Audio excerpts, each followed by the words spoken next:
বারবার নিলামে তুলেও আমদানি করা অনেক পণ্য বিক্রি করতে পারছে না চট্টগ্রাম কাস্টমস, যে কারণে বছরের পর বছর অকশন শেডে পরিত্যক্ত অবস্থায় নষ্ট হচ্ছে বিভিন্ন পণ্য। আইনি জটিলতায় নিলাম প্রক্রিয়ার দীর্ঘসূত্রতার কারণেই পণ্যগুলো খালাস করা যাচ্ছে না জানান কাস্টমস কর্মকর্তারা। চট্টগ্রাম কাস্টমসের অকশন শেডে বিপুল পরিমাণ পুরনো মালামাল দীর্ঘদিন ধরেই স্তূপাকারে পড়ে আছে। এর মধ্যে ট্রাক, প্রাইভেট কার, বাস, জিপ, প্রাইম মুভার ও ডাম্প পিকআপ রয়েছে। এছাড়াও আছে সার, নষ্ট কাপড়, মেশিনারিজ সহ বিভিন্ন পণ্য। বাজার দর কমে যাওয়া, প্রয়োজনীয় কাগজপত্র না থাকা, শুল্ক জটিলতা ও নিয়ম বহির্ভূত চালান এনে জরিমানা এড়ানোর জন্য এসব পণ্য খালাস করেনি আমদানিকারকরা। 25 বছরের ওয়ারেন্টিযুক্ত দীর্ঘস্থায়ী দরজা প্রোটেক্টর, আধুনিক ও মজবুত দরজা।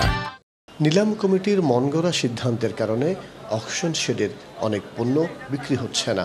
লক্ষ লক্ষ কোটি কোটি টাকার মাল গুদাম পড়ে রয়েছে, নষ্ট হয়ে যাচ্ছে, কিন্তু কারো কোনো রকম ইচ্ছে নেই পণ্যগুলি বিক্রি করার জন্য।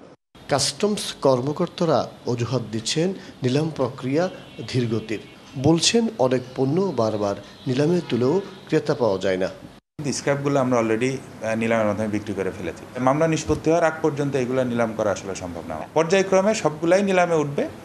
পণ্যের গুণগত মানের চেয়ে বেশি দাম নির্ধারণ, কাস্টমসের নির্ধারিত দামে বিক্রি সহ নানা কারণে এসব পণ্য বিক্রি করতে পারছে না বলে জানিয়েছেন বিডাররা। মাসুদুল হক, ডিবিসি নিউজ, চট্টগ্রাম।